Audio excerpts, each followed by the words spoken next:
All right, guys. So, former President Donald J. Trump has a brand new scam that he's unveiling. So, he came out a couple of days ago. This Sunday is going to be Easter Sunday or whatever. And so, he comes out with a new line of Bibles that he's going to be selling for like $60 a pop.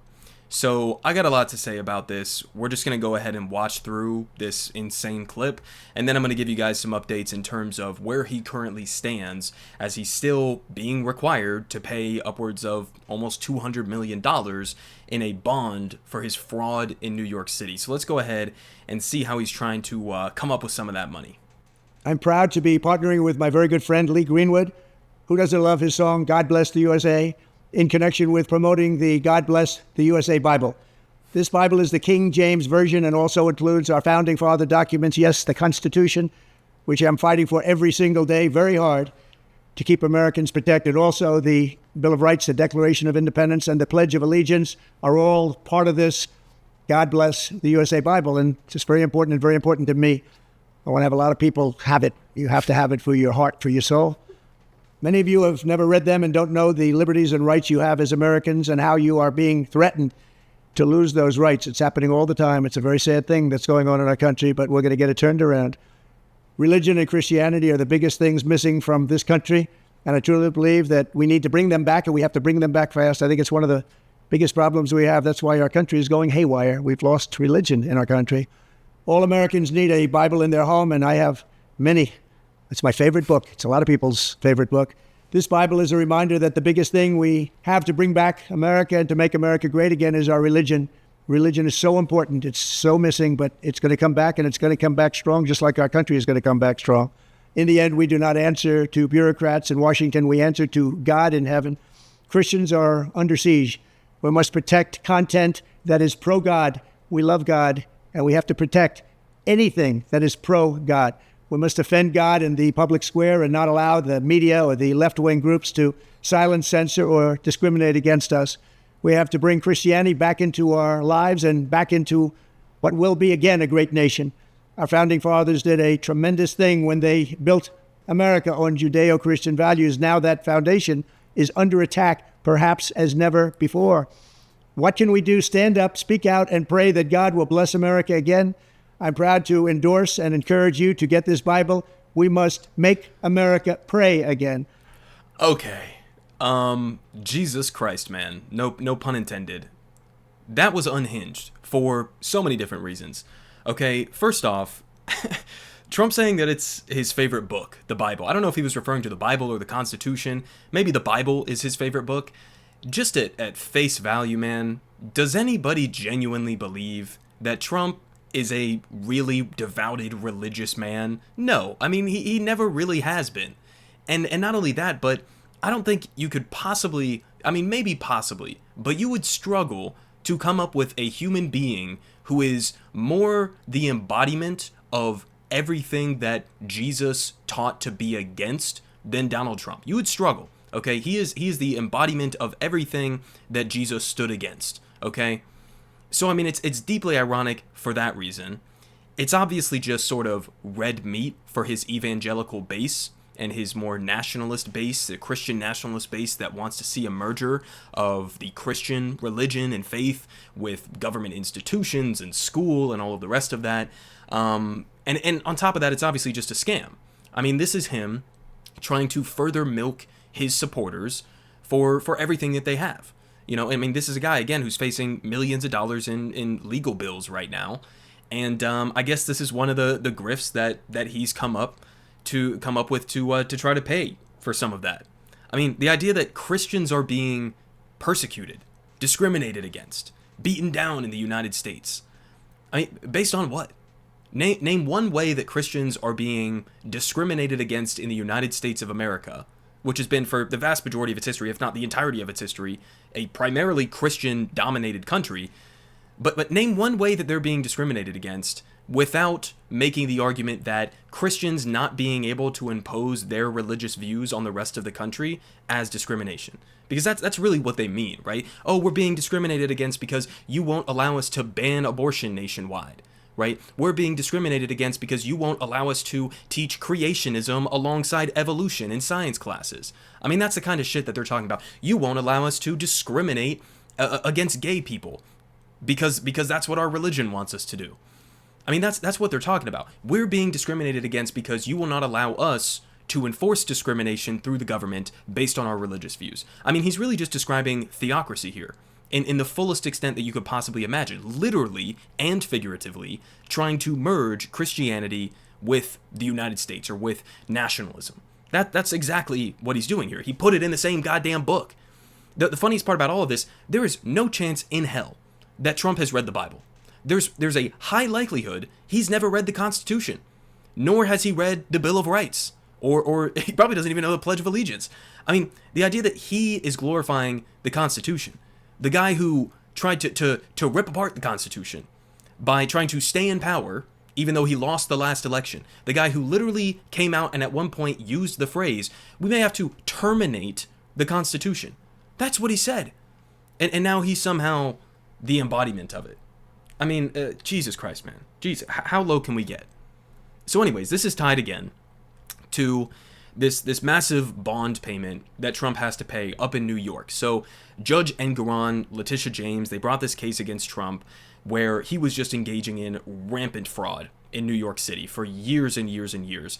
The gist of it is that he would have these properties, he would undervalue the properties when it came time to pay taxes on them. So he was really shifting the taxpayers in that instance. And then when it came to time to get loans from banks, he would dramatically inflate the value of his properties to get better loan terms, etc. I mean, some of these cases were just ridiculous. Like, I think he lied at one point about like the square footage of some of the places that he had, as if that's not like an easily verifiable thing. And we're not talking about by like, oh, he's off by a couple square feet, by like thousands of square feet, as if like there's some sort of like a ghost 16 floors above the building that he owns. And then other instances where he would have a property that was worth like 15 million, he would inflate the price to the banks and say it's worth 150 million, right? I mean, just utterly ridiculous, rampant fraud. Okay, so he gets this case that's brought against him. Judge Engoron sides, obviously in favor of the prosecution. He gets slapped with an absolutely massive $454 million judgment. Okay, it was based on how much he had like shafted the taxpayers and the banks and whatever else. So $454 million. He can't come up with the money.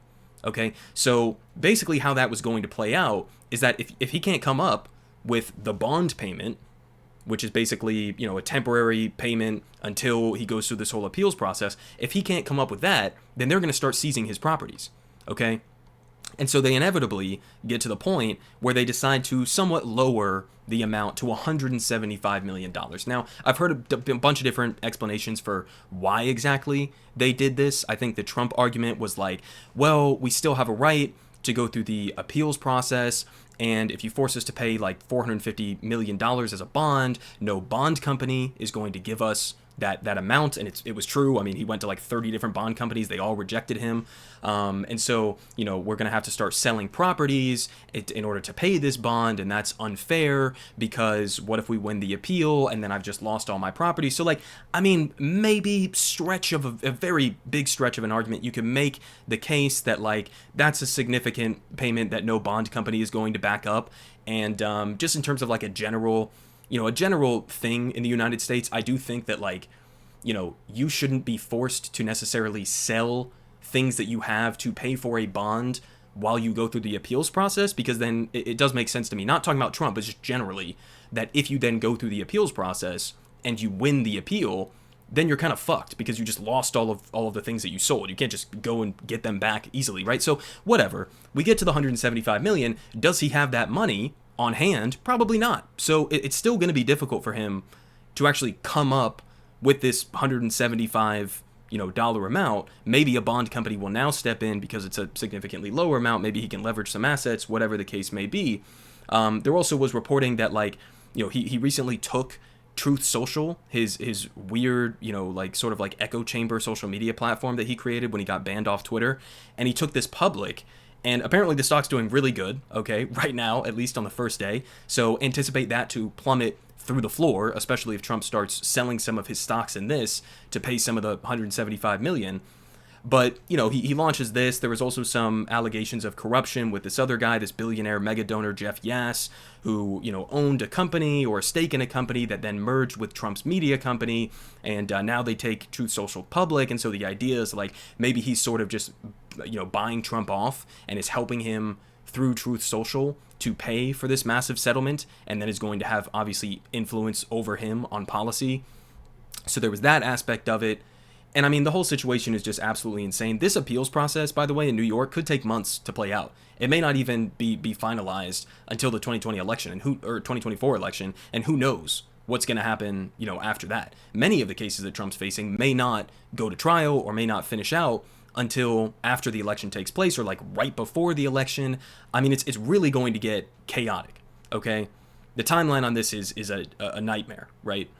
And so now I want to move on to this, because this was also pretty interesting and hilarious. So, was the 2020 election stolen? Job interviews at the RNC, the Republican National Committee, take an unusual turn. So, just as a reminder, before we get into this aspect of it, recently, earlier this month, this reporting came out that there was an absolute bloodbath at the RNC, where basically Trump's lackeys and loyalists just fired dozens of people, dozens of staffers who they thought were not MAGA enough, were not loyal to Trump enough. So they just like mass laid off dozens and dozens of people at the RNC, and now are filling those staff positions with Trump loyalists. I mean, literally, one of the co-chairs at the RNC is Trump's daughter-in-law, Laura Trump.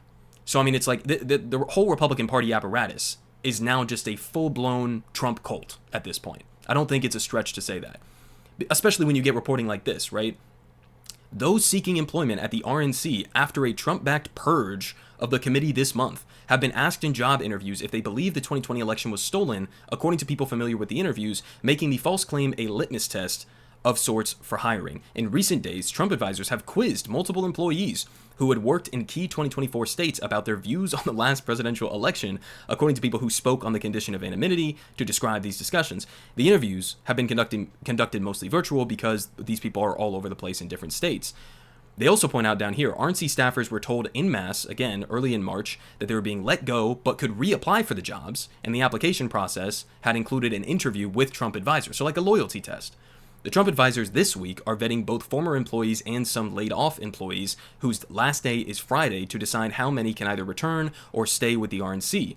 They say Doug Hay, a longtime GOP strategist who worked as a comms director at the RNC, said that the party had long expected staffers to mimic the positions of its presidential candidates. Okay, so that part of it is true. Yeah, of course you want, like, most of the staffers at your political party who are working for your political party to, like, roughly, align with your major candidates' viewpoints and policies to be able to effectively work on their behalf and advocate for them and all of that.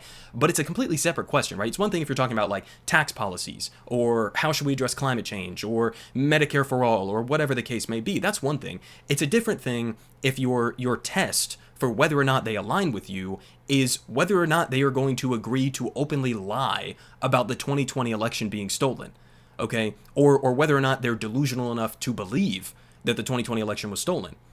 And so they finish off here. They say, instead of having employees based in Washington, this is hilarious, guys, Trump advisors have told prospective employees that many will be expected to move to Palm Beach, Florida, to be near Trump's Mar-a-Lago club, hollowing out the RNC headquarters. RNC officials have said it is about combining the operations of the campaign. I mean, Jesus Christ, guys.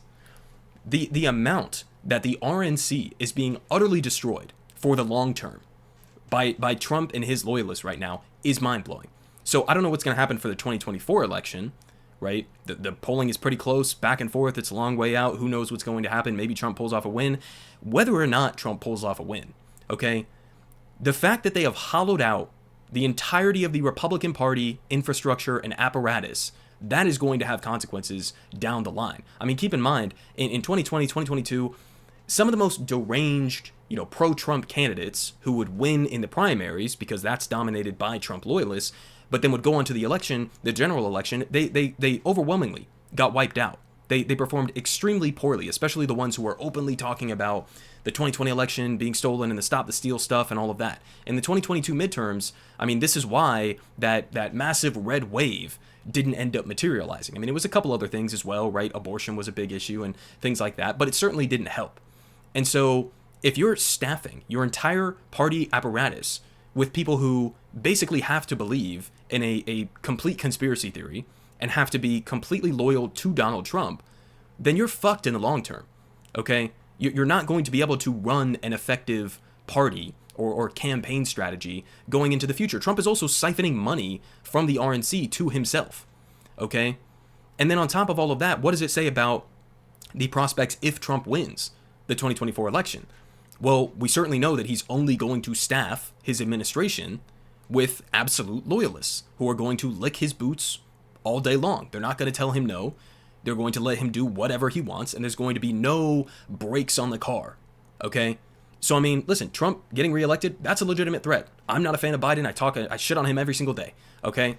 But, I mean, Jesus Christ, this is a full-blown cult at this point, and it's literally just a toss-up as to whether or not this guy who's going around grifting his supporters, selling Bibles mixed with constitutions, and who's having to pay out hundreds of millions of dollars for his rampant fraud, and who's also facing a bunch of other criminal charges, it's a 50-50 toss-up whether or not this guy is going to defeat the Democrats.